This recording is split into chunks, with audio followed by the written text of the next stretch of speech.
The blending drill is meant to help students automatically and accurately. Do know that they are. What's up, beautiful people, and welcome back to my channel. If you are new here, let me introduce myself. Around here, they call me Miss Wallace. The internet knows me as D. Lanice, but you can call me Danny.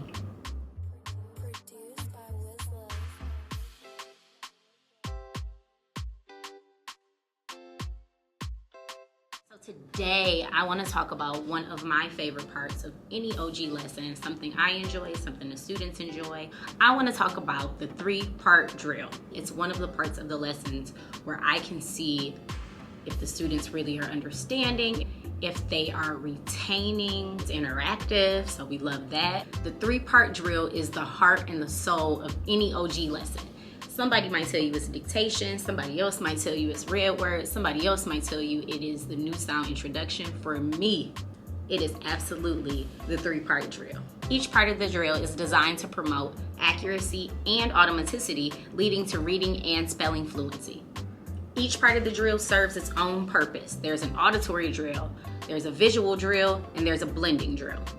So how a student responds to each part of the drill will automatically let an instructor know what the student is still struggling with, or how they're progressing, how they're learning and applying each skill, and what type of support and or review may still be needed. So let's get into each part of the drill. The first part of the three-part drill is the visual drill. This supports the ability to instantaneously convert a grapheme into its matching phoneme. Because of this, we're able to facilitate accuracy and fluency in reading. Students who match incorrect sounds with a grapheme may need a little bit more time in the visual drill part of the lesson. For the visual drill, each grapheme card or letter card has a keyword sticker. Each keyword sticker is a visual cue linked directly to whatever new sound or skill is being taught. These stickers support the connection between symbol and sound. And here's what it looks like. So our keyword for this letter is watermelon. And so whenever this card is held up, the students can see the keyword sticker as well as the grapheme, and it clues them in that the phoneme we're looking for is wa. Watermelon, wa. Watermelon, wa, W. So now let's take a look at this in action. You'll see me holding up grapheme cards, and you will hear the students immediately respond with the phoneme associated with the grapheme card. Let's do it. All right, short, quick sounds. Let me hear it. Shh. Yeah. What is it?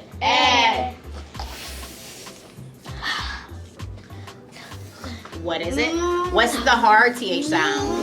Good, make it vibrate. What's the soft? Good. Yeah. Whoa.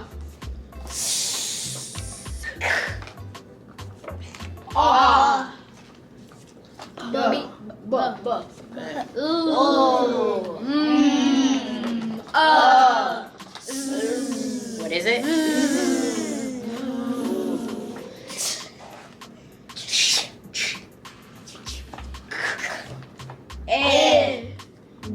What's this? What is it? Thank you.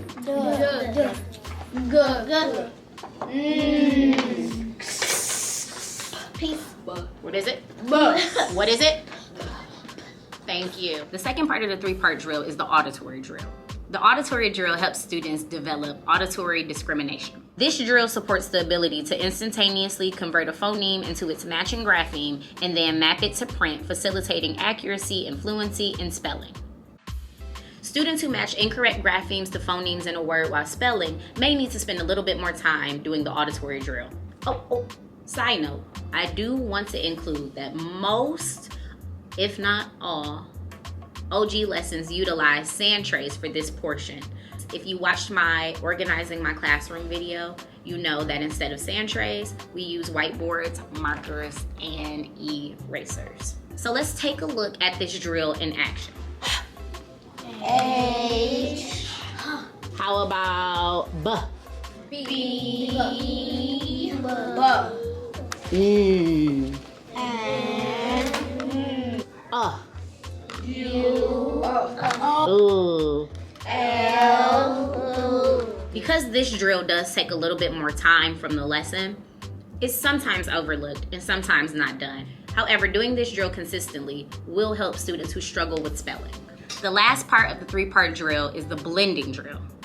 I love the blending drill. I love to have fun. I love to switch it up, especially for my older students who are into layers 2 and 3, where the blending board gets a little bit more challenging for them because we're not necessarily doing 1-syllable words, or we're not necessarily doing CVC words, but we get into multi-syllable words, we get into plural words, we get into different endings. The blending drill is meant to help students automatically, accurately, and rapidly read a syllable or a 1-syllable word, which leads to decoding fluency. Using the blending board, we're able to help students decode words that are real words and words that are pseudo words, or what I like to call them, nonsense words.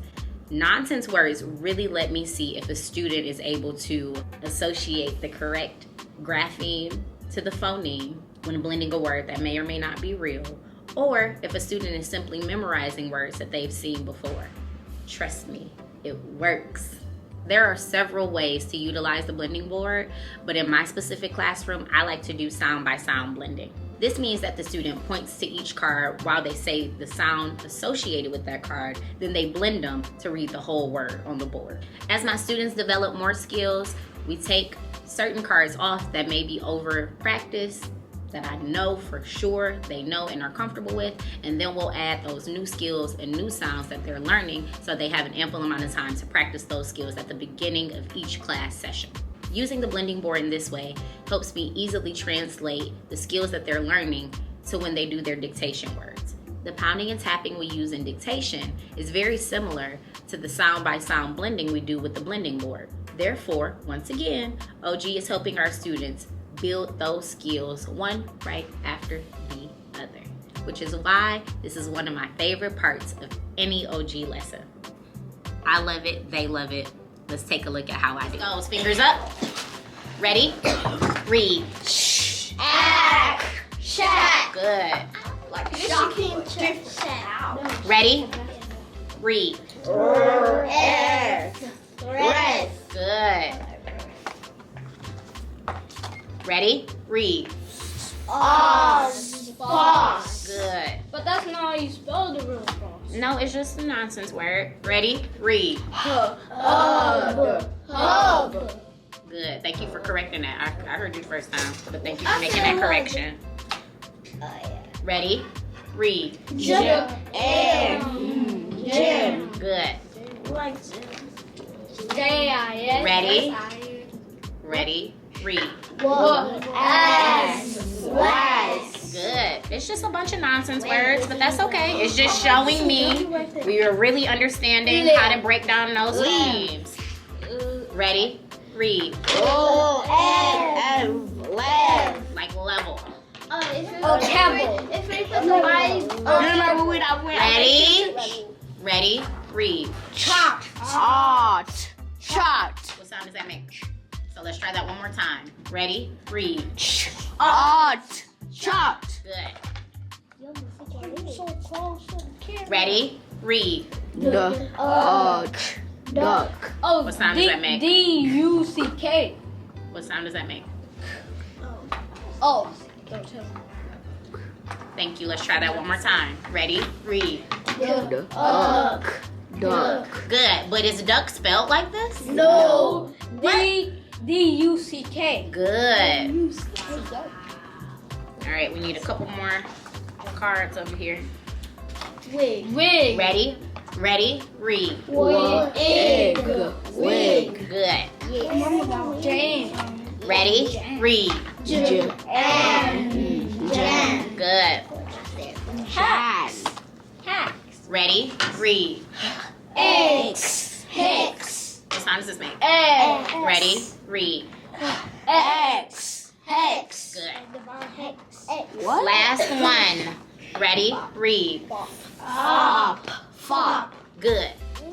So that's it. At the beginning of every class session, we spend about 10 minutes going through the 3-part drill. My students automatically know when they come in, they grab their folders, they grab their bags, they immediately take out their whiteboard markers and their erasers, and they wait for me to start with the visual drill. If you have any questions or comments about how this process works, please leave it below. If you have any comments about how you prefer to do the 3-part drill, leave it below. I hope that this was helpful for you. Please make sure you subscribe and turn on those notifications. You never know what we're talking about next time, and it could be just what you need. See you later.